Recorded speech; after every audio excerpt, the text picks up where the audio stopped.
We always need the youth. The youth is most important.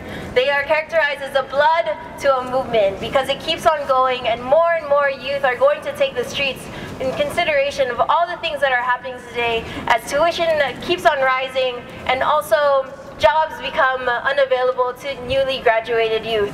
We need to ensure that the youth will continue and mobilize and go into the streets because women make up half of the youth as well. Women make up half of the population. We need the youth involved. And today we have the Red Youth, which is a communist youth group that take on certain things in different schools and communities. Especially today we have Thea Connolly and Desiree Deloach. So bring it up, the youth, YS, youth and students, here we go. Give it up, make some noise.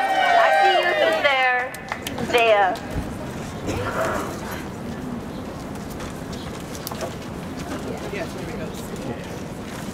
Thank you.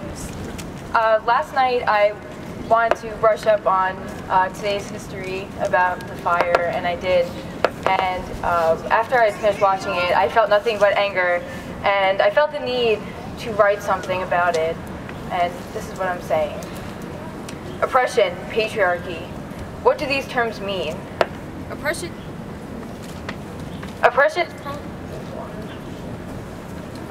is prolonged, cruel, or unjust treatment or control. Patriarchy is control by men of disproportionately large share of power. How does this relate today?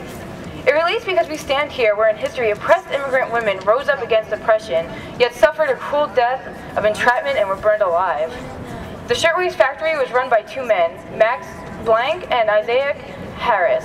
When there was suspected talk of union, it became the employer's biggest fear. They worried about the unions because it would diminish their authority over the workplace. Blank and Harris relied on economic survival, and so they invested in the latest technology. Along with new technology came high expectation of the workers. Workers were not allowed to make mistakes, and if they did, they were charged by pay deductions from their paychecks. This meant for many families that they were going hungry that week.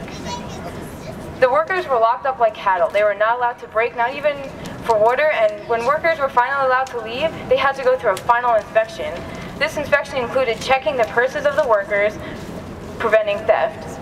After these inspections, they left through the only exit that wasn't kept locked at the end of the day. For conditions and maltreatment these women had to endure to survive, there was no minimum wage or maximum hour laws. Naturally, those who are oppressed are faced with the challenge and necessity to rise up against their oppressor, and that's what these women did. They organized and went on strike in 1909, leaving the only place that separated them from survival and starvation. The strikers were faced with physical abuse and constant arrests, yet despite this and public indifference, they continue to strike and fight back with the hard line, "We want a union." I want to fast forward to current day and briefly discuss patriarchy in some of its many forms. I recently read Bell Hook's book, All About Love. In this book, she touches upon her own life and discusses abuse and relationships of different types.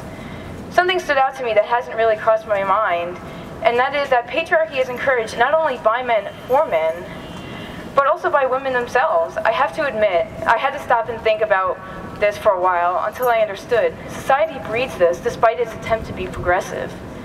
Women are encouraged to do the housework, like cook, clean, raise the kids, while men do the tougher work, such as mowing the lawn, fixing up the house, and going to work.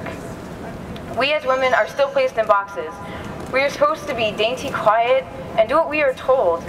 Hooks also brings up that growing up, she was the outgoing and assertive, while her brother was quiet and passive, and her parents found this to be unacceptable. After reading the book, I would listen to songs on the radio, watch movies and television shows with a different perspective and understanding. Sorry. I noticed that these tools' prime focus was to encourage the dating scene, isolating women who wanted to work and be single, focus on themselves and be independent. Society encourages relationships, making us feel like we need someone, that we have to rely on someone else to survive, and our culture thrives on that. Even on the left here in America, sexism and patriarchy exist in the heart of progressives. It's just harder to notice by the words they preach of revolution, justice, and liberation that are spoken to us to ease our mind. Words that are just words until they are put into action. Just like the women workers that fought back, we need to continue to fight back against its stereotypes and society's expectation of us. We need to unite with oppressed women around the world, like in Saudi Arabia, where they are still seen as objects without rights, enslaved to their husbands in society. And I want to leave you with one of my favorite quotes by Che. Liberators do not exist. The people liberate themselves.